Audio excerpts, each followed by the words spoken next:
So, Rachel, your response to what Kyrie said about a situation you followed very closely. Yes. I mean, look, I've been talking to you guys all year about the maturity and the leadership that Kyrie has developed and all the behind-the-scenes factors that have led to that. And this is another example of it. A younger Kyrie would not have publicly taken responsibility the way we saw here. A younger Kyrie would not have explained some of what was going on in his head, because a younger Kyrie, like a lot of young players in the league, I don't have to explain myself to you. Why should I have to do that? And he realizes now that by opening himself up, by taking some of that responsibility, by explaining a little bit of what was going on with him at the time, talking about what he did wrong, but also pointing out what he did right, because he did do some things right in that era, that he is going to have the fans be more on his side, that he is going to have a healthier relationship with just the truth and how he can move forward and think about other things.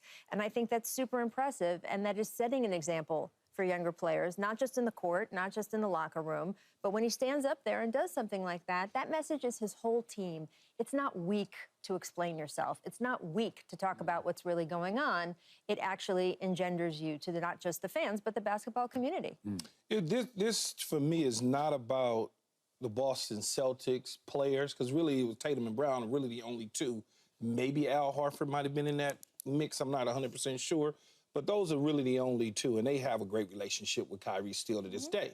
It's about the Boston. He or they say they. Well, I thought this was actually one of the most important things to come out of yesterday's press conferences on both sides. Both Kyrie and Jason and Jalen said separately across the country from each other, oh, yeah, we talk and text all the time. You typically do with your teammates that you had before. But this idea that they have this heated rivalry now, and that the hate that's between the Boston fans and Kyrie is now hate between the players. No, the players ain't paying attention to that. It may be some dislike, of course, with the fans. Of course it is. Yeah. I mean, that's just, the fans feel like you left them at the altar.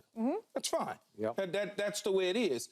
For him to be able to understand, though, your first time going back to that environment after you left them standing at the altar, there's going to be some words exchanged from the fan base, and you're going to react a certain way as a player. But once you take a step back and you're now removed so far from the situation, and you can look at some of the turbulence that you had along the way, whether it was in Brooklyn or not having 40 teams after you, so to speak, and only a handful, you take a step back, it becomes a surreal moment, and you say to yourself, okay, I'm 32 years old now, I'm not 25 years old. I got kids now that are older. I gotta do things differently. Now, it doesn't mean that he's not gonna roll up into the parquet of Boston or whatever it's called and go nuts on them. Doesn't mean that he's gonna take them lightly. He's still gonna go nuts on them. Only this time, he gonna knock down the three and look at him and laugh and walk back on the defensive end, opposed to giving him the birds and all. He ain't gonna get caught up in that because he knows what to expect from it now, you know? As he said, I was losing my you-know-what. Yes. Yeah, because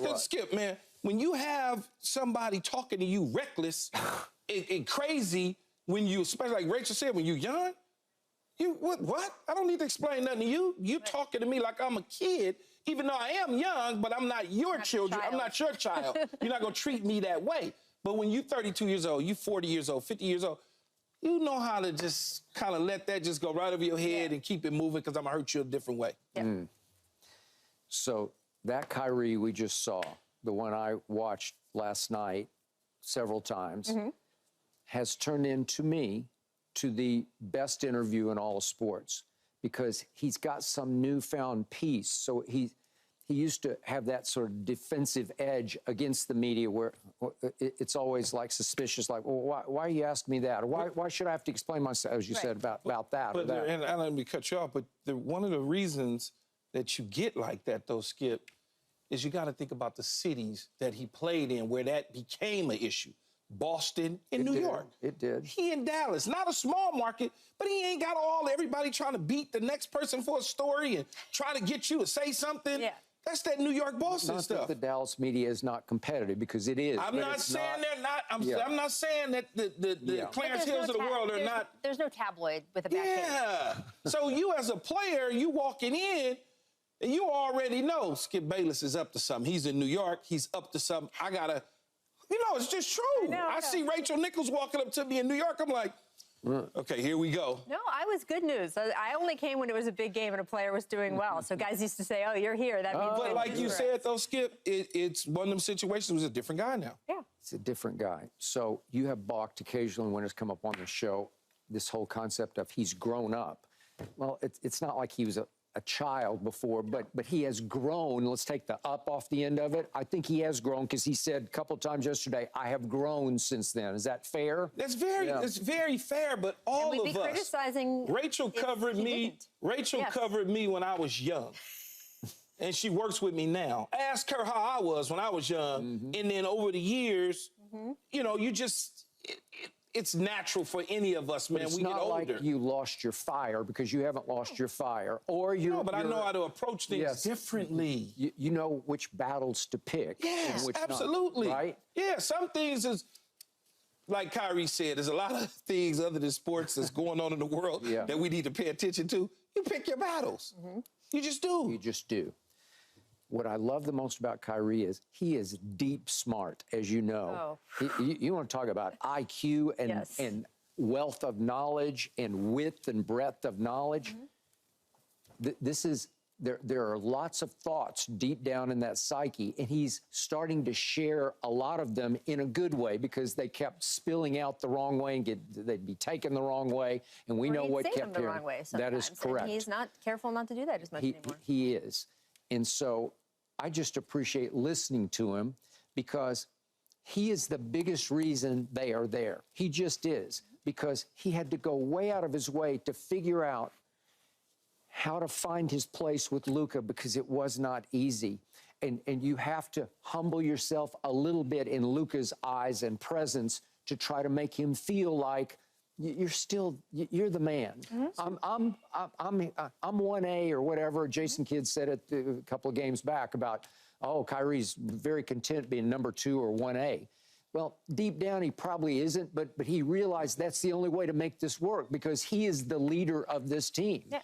And he showed you, he demonstrated that with everything he said yesterday, because he didn't drop any fireballs on Boston yesterday. There's no bulletin board material out of this. He was actually draining some of the potential poison out of this. See, right? I would go back to his time, his brief time in Brooklyn, right? It didn't work out. But I would say he didn't mind deferring to Harden or KD, for that matter. He just had a lot of other stuff that was going on. And then you had Josiah say, well, we don't want to pay you. He was like, well, you ain't going to pay me my max money. I don't want to be here. And so you see what I'm saying? He didn't have a problem deferring to Luka. He had just got there. So when you get somewhere and you try to figure out, you stick your toe in the water, what's going on, all of those things. And like you said, Skip, the reason that they're now in the finals, Luka's a part of it, but the reason is Kyrie. It is. It's just Kyrie. It's Kyrie. Well, look, that's age and maturity too, though, and not even maturity, but just actual age. And we talked about this a little bit last week, that when Kyrie came to Dallas, there was no confusion over who the best player was, and yet there was also no confusion over who the locker room leader would be. They dovetail so nicely in their skill sets, because Luka is 25 years old and does not want to have heart-to-hearts with guys who are only, 3-4 years younger than him about how to be strong rookies or what we really mean to each other. Kyrie can do all of that. Yep. And Luka is going to be the heliocentric force on the court, and Kyrie is okay with that. That is all so different from when he left Cleveland, and there was so much sort of back and forth about he also was his position in relationship to LeBron, and was LeBron sunning him, and all of the... 3 years old or something like that. That's what I said. It's actual age. Yeah. It's not even maturity. It's just age, that he knows where he is in the league. I do want to say something about the Boston fans, though. I love being in Boston Garden. That environment is so great. It's the same reason I love being in MSG. I mean, you know, when the fans care that much, it is so fun, and that raucous, almost college environment that they have in terms of the ferocity of the fans. But I do think you got to know your facts here. And one of the things I keep hearing from Boston fans is, oh, Kyrie is 0-10 since 0-10 the last 10 times he's played us. The quality of Kyrie's teams for those 10 games compared to Boston's teams are significantly different. If you go back to the first meeting, Boston was in 5th at that point, and Brooklyn was in 8th. If you go back, which year are we in now? where it's been 5 years since he was there. Okay. If you go back to Boston when they met in the playoffs for the first time, Boston was a number 2 seed. Brooklyn was a number 7 seed.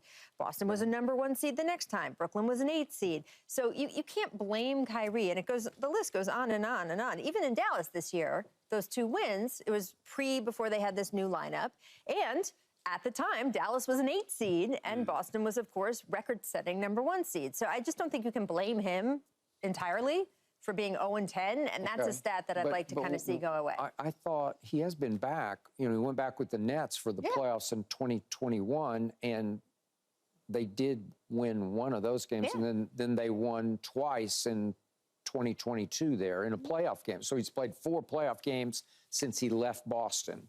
And in the second playoff game at Boston, this is in 2021, he went for 39 and 11 rebounds. So it's not like he hasn't already had a big game in a playoff game back in the confines. Yeah, but he hadn't had a big playoff game since the whole fingers and the whole thing.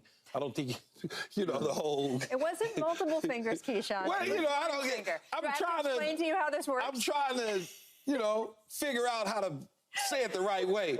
You think about the beginning of the season, or even at the end of the season, there's no way that you thought that the Dallas Mavericks would be in the final. They tanked, got in trouble a little bit by the NBA, a little slap on the wrist here and there. Don't do that again. You're embarrassing us. Don't talk about it again. Don't say the quiet part out loud, because Portland tanked. No one finds out. I know, but Portland's different than Dallas, because Dallas has a superstar in Luka.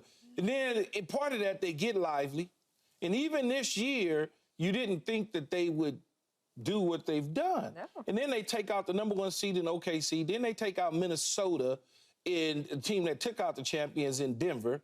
And you sit there and you say to yourself, if they were to take out Boston, this is probably, as far as my memory serves, probably the biggest, I would call it, would it be an upset? The biggest upset that I've seen in my young age of the NBA Finals? Other than Detroit against the Lakers, and Shaq, and when we had Karl Malone and CP and Gary Payton and them, and then the Toronto Golden State, but that was more injuries than it was anything. So you've identified the exact right series. So they do numbers on all of this. It's not just your feeling, but your feeling is completely right. When you look at the differential between teams, the biggest upset was, of course, Detroit against the Lakers and that super team. The second biggest, as you say, in terms of where teams went into those finals matchups, was Toronto and Golden State. Now, why that happened had to do a lot with, in the Lakers' sense, that team wasn't playing together as a unit and came unraveled, and with some other factors. And then, with Golden State, it was obviously huge injuries, gutting injuries, Kevin Durant, Klay Thompson, that sort of thing. This would be the 3rd biggest sort of upset accomplishment if it happens. Based on the start of the year. Based on how they're even going into the finals. Well. So, when you look at those things, but by the way, it's going to happen. It's happened twice already with teams that were further apart. It's going to happen again some point. Hopefully it doesn't happen again because of injuries, because that always just stinks. But there's no question that at some point it will happen more. And it could be Dallas's year. I don't know. But if Porzingis comes back, and knock on wood for the Celtics, nobody gets hurt, then if Dallas somehow prevails, then it would be the greatest achievement in finals history, right? Probably not. I mean, I would look at the Lakers still. Detroit series. Because of the Lakers, the Hall of Famers, just the whole. Who was on the other side? Who was on the other side? And who was on the Detroit side, by the way? That's what I'm saying. Detroit didn't have a Luka Doncic. No. Right? Detroit was a team win. Who would be their lone? Chauncey was the Finals and MVP. Rip was really good. And Chauncey's going into the Hall of Fame this year. That's what I'm saying. Took longer than it should, if you ask me. But I'm saying Chauncey's the only Hall of Famer on that team, right? It's Yes, the only 100%. one. Look at the Lakers. Whether it was GP3 with a hole in the glove, whether it was Karl, Shaq, Kobe. I mean, it's just, we shouldn't have lost, but oh well. I thought one thing that Kyrie said that was interesting on a totally different topic, and I know you were talking about this yesterday afternoon as well, is what he said about Kobe. Someone asked him about his relationship with Kobe, and I thought when he was talking about the specific things that Kobe said to him, the way they had a relationship off the court, how they worked out together some summers, one of the quotes that he brought up about Kobe was Kobe telling him, there are billions of people out there who will love you and billions of people who will hate you. So just stop thinking about it and move on. No Now, with question. Kobe, it's in the billions. I don't know if with Kyrie it's in the billions, but it's no knock on him. But that concept, I think, and him having that top of mind yesterday was interesting to me because it is what he will need to get through these finals. Absolutely. So how bad, how harsh do you think whatever animosity or hate directed at Kyrie will be on Thursday night? Oh, I think they're going to not only boo him every time he touches the Yeah, they're ball, gonna but do I what they think it do. will be a lot of words, Yeah, many words not absolutely. appropriate, not just for TV, but frankly not appropriate for the arena Oh, of course. either. Yeah. I'm interested. I think Kyrie is going to be very zen about all of it because I think that is the place he has put himself. I'm interested how much Luka gets fired up by how people are toward Kyrie, because we saw in Game 5 Luka getting fired up and using the crowd as motivation, Michael Jordan style, and talking the whole game and pointing and the whole thing. But the I best am thing, very curious whether the Boston fans inadvertently rile Luka up through their treatment of Kyrie. I don't know. best I'm not thing sure how to that's do gonna though, happen. Skip, to silence them, is that first quarter you need to hit 20. You need to just do what you did in Minnesota Turn and down shut them the up. sound. Yep, Yeah, you got to just turn, did. because if you cooking them, ain't got nothing to say. They just go. You want to see them? I want to see them start heading for the exercise with about 9 minutes to go in the fourth quarter. Yeah. That's when you. Yeah. They leaving, you can start saying bye, see y'all later. That's how you quiet them down. But you don't want to see that because you've got Boston. Look, I'm just talking about from Kyrie's No, standpoint. I understand. You mentioned this, right? That I got Boston. Yeah, I got Boston. I got Boston players because I want to see know. Tatum I got it. get the negative off his back. But here's what I would also be satisfied and be like, whatever, if Kyrie was to win it. Okay. Because if Kyrie was to win it, It would be I'm going to beautiful. clean up. It would be. It's going to clean up all that mess It would that he's be- been dealing with over the it last would several be- years. It's yeah. going to clean up a lot. So I was talking to Jamal Crawford about this yesterday, and he thinks that if Kyrie wins this title, it will be his most important title, more than the 3-1 Sure. comeback Yeah, against absolutely. Golden State. And I totally agree Because with of him. where he came from in his arrival in Dallas and all that mess that went on in Brooklyn and all the stuff and the unrest and then leaving the team and then telling Boston, yay, no, blah, blah, blah. I want out of Cleveland. Just all of the last, what has it been, 10 years? The last 10 years. He wiped the slate clean. He would. And I don't need LeBron to win a championship. He could pound his chest if he chooses to do so. I do have a question for both of you guys, because as Cowboy fan, as former Cowboy, are the Celtics a little bit like the Cowboys in that America is rooting against them or that America is rooting for them? I mean, the Cowboys were America's team. I don't feel like the Celtics are America's team. I don't think anybody is rooting against the Cowboys. I think the Cowboys fan base at times are delusional. That's what I think. I can't even begin to go there. Okay. Like it just doesn't fit at all for me.